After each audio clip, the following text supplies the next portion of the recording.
And completely beyond the second-guessing powers of unelected federal judges who have no political accountability at all. They just say, no, we want illegal aliens here forever, and they can do whatever they want in our country. What? You don't have the right to do that. The law needs to be enforced. The executive does the enforcement of the law. You don't get to undo the executive's enforcement of the law. A violent Venezuelan gang, intimately intertwined with the nation of Venezuela, just like the French had their pirates, that has infiltrated the US borders and wrought violence and destruction across our country. Been doing it for a long time. They even have senators representing them. Major decision out of the Fifth Circuit. It is probably going to be appealed, so it's not a final decision. It might go to the full panel and we'll get a different outcome. And if not a different outcome, we'll probably see this puppy go up to the Supreme Court of the United States. But this is a case of the illegal aliens, the Tren de Aragua gangbangers, who we've talked a lot about here, all suing, getting special privileges in America because they're better than everybody else, according to one particular political party here. And the decision came down from 3 judges. It was a 3-2 decision, and it came from Southwick, Oldham, and Ramirez. But the area we're going to focus on today is the dissent from Oldham, because he's going to give us a very clear delineation of what is going down in this case. He's going to explain the majority and then give us his take and a beautiful history lesson as well. Now, this case has actually already come back down from the Supreme Court. These Venezuelans, this is the majority, were detained by an immigration official. They said, you're a terrorist organization. They sued for a writ of habeas corpus, saying, we're going to go to El Salvador. Don't remove us. Trump issued a proclamation invoking the Alien Enemies Act. We know about that. Now, the petitioner's motion for a TRO to prevent their removal went up to the Supreme Court, and the court granted an injunction. And this is where we saw the Supreme Court act pathetic. And they're like, well, the district court judge in Texas, he didn't act with haste. He didn't act quickly enough, right? And then they came back and defended that judge. And so this case has been pretty messed up from the beginning. So Amy Coney Barrett and the rest of them are like, you're going to remove the illegals? No. And then they issued the injunction. They said, well, we're not going to set the standard here because they're pathetic. They said, why don't you, Fifth Circuit, go and analyze it? So now we're at 3 judges. It'll probably go to the full panel, and whatever they decide, whatever the outcome is, probably going back up to the Supreme Court anyways. And SCOTUS could have just told us how to handle these things at the beginning, but we're doing this loop-de-doo, round and around we go. So their motion for a TRO went to the Supreme Court, where the court granted the injunction, said, don't remove them, crying about it. The court then remanded the case to us and said, you guys do the work. Why don't you determine whether we can continue this injunction and prevent Trump from removing these people? And they're going to give us their little history lesson, okay? Well, what is the statute? They say there's not a lot of Supreme Court authority on 1798, and they're going to give us a little bit of a history lesson, saying here from Judge Andrew Oldham,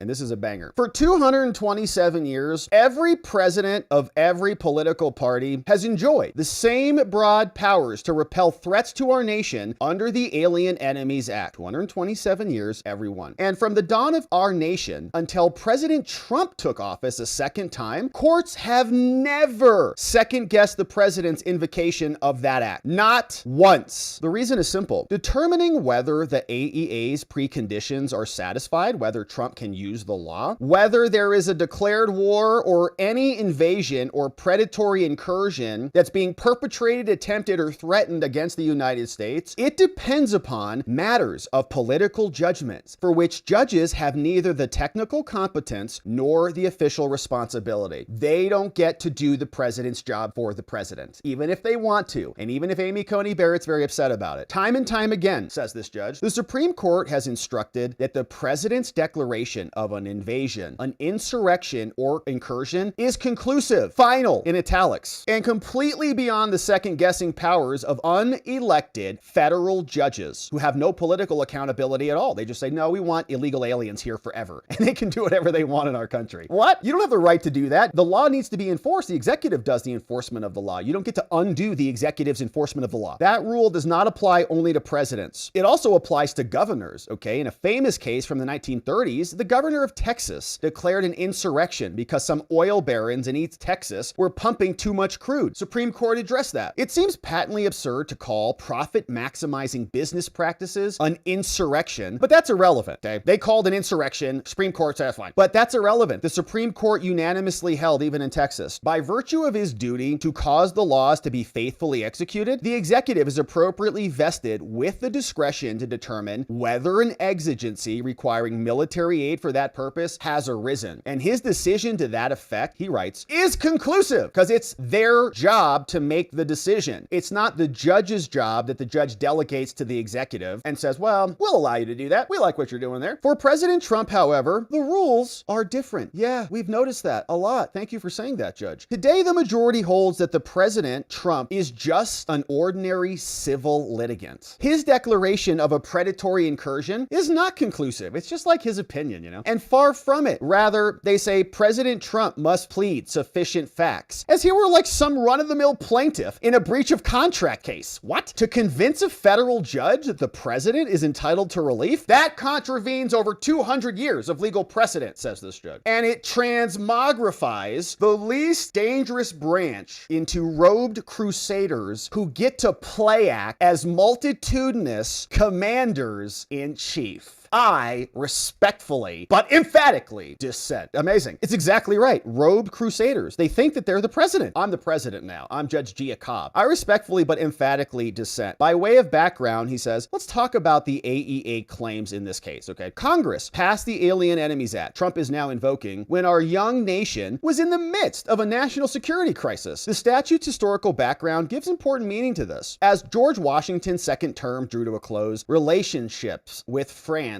had soured. The French revolutionary government thought itself betrayed by the 1794 Jay Treaty, which the United States signed with France's mortal enemy, Great Britain. So France took revenge on us. But it was not official declaration of war style revenge. Instead, rather, France gave free rein to privateers, or private armed ships authorized by their government to attack enemy shipping. These privateers made a lucrative business of raiding American ships on the open seas. Much of their activity bordered on unabashed piracy, and by the time John Adams took office, we were on the verge of war, okay? France and the US. 2 days prior to his inauguration, the Directory, the latest form of the French revolutionary government, had issued a decree saying, we're going to violate our own agreement with you. But nevertheless, the president wanted to avoid a full-scale war, and so Adams acknowledged that France had treated the United States as an enemy and urged Congress to take adequate defense measures. And he insisted on negotiations, but negotiations were destined for disaster. The Directory had not only refused to receive the Americans, and the history goes on. Then we have the XYZ affair. The envoys were outraged. More delay, a week later, Bellamy returned, the envoys, and it goes on, right? Then 1 year after Adams' inauguration, lots of history. This is history of the AEA, right? This is why it was created, how it's been used. The nation prepared for war here. Here were some other measures taken. The news of the mistreatment of the American envoys lit the country on fire. The American people raged. The nation prepared for war. A Department of Navy was established. French gonna get it. 12 armed vessels, 10 galleys, authorized the new Navy to seize certain French ships. The president was authorized to commission privateers. Armed merchantmen were allowed to repel the French. I mean, and we've been talking about doing that here. Minutemen in America,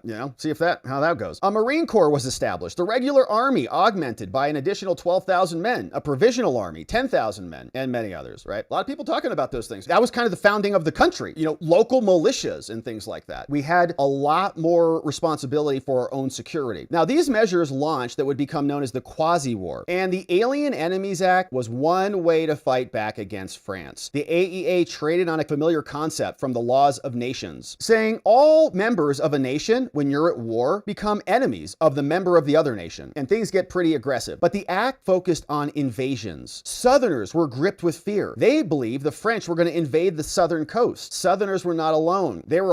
Others were fearing an invasion from the north. The Federalists championed the Alien Enemies Act. Unsurprisingly, Republicans were less thrilled. They said it's a little too vague. What are you going to do? You can just do whatever you want, it's like broad power. But they lost the argument. The Republicans' fears did not stop the bill. Although they were able to temporarily delay it, they would soon regret that decision, okay? They got political consequences for that because they needed the power to push back against the French. Now, Adams never invoked his authority under the AEA. He himself never thought that there was the least likelihood of France sending an army to invade the US. Yeah, that would have been a mistake. The English learned that. Now, eventually fears subsided, and an invasion of the South was impossible. The fledgling American Navy under the leadership of Benjamin Stoddard would soon retake control of the American coast, and with the coast secured, the news having reached the Americans that Horatio Nelson had destroyed the French fleet, peace drew closer, and then we got a new ambassador, and that's the history. But new conflicts have since emerged, says this judge. One such conflict is the focus of today's dispute. The United States States versus Tren de Aragua, a violent Venezuelan gang intimately intertwined with the nation of Venezuela, just like the French had their pirates, that has infiltrated the U.S. borders and wrought violence and destruction across our country. Been doing it for a long time. They even have senators representing them. Founded in the mid to late 2000s as a prison gang, TDA quickly rose to prominence as Venezuela's most powerful criminal enterprise. Although they first began its expansion by spreading across South America, they're proliferating into North America. And in infiltrating our country, they have taken advantage of an ongoing border crisis, citing the Washington Examiner and some other declarations from Selwyn Smith. Somebody said, yep, TDA's expansion is coming in large part from them exploiting the record mass migration from Venezuela. Yeah, our country's being flooded with their criminals. As I have recently noted, says this judge, Oldham, millions upon millions of illegal aliens have poured into our nation since 2021. Shout out to this judge. Unsurprisingly, it's true. The number of illegal Venezuelan aliens in the U.S. has skyrocketed. In fact, in fiscal 2020, Border Patrol had 4,500 encounters with illegal Venezuelans. The next year, that number saw an 11-fold increase. 11-fold increase. Thank you, Joe Biden, for invading our country, treasonous person. In fiscal year 2023, the number of encounters eclipsed 300,000. Okay, 4,500 to 300,000 we were being invaded. All in all, Venezuelan nationals are now the second most frequently encountered group of illegal aliens. And these numbers do not include the innumerable gotaways that all evaded law enforcement. And when TDA members enter our country, they conceal themselves by, quote, mixing with ordinary aliens, and they travel along migratory routes, and they keep a low profile before establishing themselves in a new region. And some of them enter migrant shelters to recruit new people. Police in New York City, for example, have bemoaned that their membership has proliferated and its members have blended into the city fabric. Now, the danger that this TDA gang poses to our nation, says this judge, is hard to overstate. TDA is renowned not only for its size, but also for its use of wanton violence. Quoting news articles, TDA members have been linked to homicides, kidnappings, all the horrific crimes, and violence and intimidation. Here's one notable example that you didn't hear any of the Democrat senators crying about. Shortly before Trump took office, TDA members took over an apartment complex in Aurora, Colorado. They kidnapped and tortured 2 innocent people. The innocent civilians were bound, pistol whipped, tortured for hours. The male victim was stabbed in the leg multiple times. Gang members ripped the female's fingernails out using pliers. In response, a Colorado state court granted the city an emergency order to temporarily close the apartment because this was an imminent threat to public safety and welfare. 19 individuals were eventually detained, and police obtained arrest warrants for 3 more. This is not an ordinary criminal incident, okay? It's a gang taking over buildings. And that is not all, this judge says. This apartment complex was one of 3 troubled complexes in Aurora that the owners have claimed were taken over by the gang. The city's efforts to shut down these complexes have appeared to have been unsuccessful. All that has happened is the city just pushed TDA further into other properties. And Aurora residents who live near the apartment complexes overtaken by these gangs have been desperate for someone to respond and address this growing crisis in our country. Now, these violent attacks have not been limited to Colorado or apartments. All across the nation they're happening. In San Antonio, Texas, for example, TDA repeated similar tactics and taken over an apartment complex. In Miami, Florida, a former Venezuelan police officer was abducted and murdered by TDA members. In North Carolina, another TDA member, an illegal Venezuelan alien, was arrested for a mass shooting in Chicago, Illinois. In Cobb County, Georgia, and other TDA members was arrested. He kidnapped and shot 3 women in the head in an alley in Chicago. They love it there. Says here, and perhaps most infamously of all, in Athens, Georgia, we remember, a TDA member beat and strangled to death a nursing student named Laken Riley, who was out for a jog near the University of Georgia. And I don't remember Van Hollen doing press conferences with her family. As if all that violence and destruction weren't bad enough, TDA's hostilities have gone beyond purely civilian targets. In fact, an internal safety bulletin sent across Border Patrol recently warned that TDA members have been given a green light by the organization's leaders to fire on authorities. One 19-year-old Venezuelan migrant and apparent TDA member called Bernardo was recently accused of shooting 2 New York City police officers who confronted him. Another illegal Venezuelan alien and TDA member was recently charged for attempting to strangle a federal agent to death. None of them should be here. As a result, local authorities have lamented that TDA is a transnational gang unlike anything we've seen before. They are more dangerous, they're more violent, and they're more organized than MS-13 because that's where Kilmore was. The judge writes, this is not just some gang. It is deeply intertwined with the sovereign nation of Venezuela. TDA has infiltrated Venezuela's military and law enforcement, and it has taken even greater control over territories there. there. And now it's a hybrid criminal state, just like ours. Initially, the Biden administration sought to deal with the threats that they pose using criminal law. He designated, even Biden designated them, a transnational criminal organization. But the Trump administration said that's not sufficient. As a result, they exercised their authority to designate TDA a terrorist organization, not a criminal organization. And it sanctioned several high-ranking leaders of TDA, including a lieutenant and another operative. Many of them are committing homicide, extortion, bombings, terrorism. But still, this judge says, given the unique threat posed by a deadly gang committing acts of violence and destruction within our borders at the behest of a foreign sovereign, President Trump considered even these aggressive measures insufficient. So he decided to use the AEA. He issued a proclamation and they began arranging for their removals. So then these three TDA gangbangers, they filed a habeas petition, but they didn't sue only for them. Okay, if they want to sue for themselves and say, hey, I'm not an illegal alien or I'm not a TDA gang member, I have a right to be here, they can file their petition and make their case. But that's not what's happened. They sue and they want the entire country to stop deporting illegals. They also sued on behalf of a putative class, and they contested both the merits of their removals and the adequacy of the notice and procedure. Now here, the procedural history gets a little complicated, so I just highlight the basics, says this judge. They first filed their ex parte TRO, meaning they didn't notify the government. They just went to the court and said, we want a temporary restraining order. And this was apparently first purported to be filed by a voicemail, by leaving a voicemail with the district court. What? The district court then assured them that they would act expeditiously on the relief after, of course,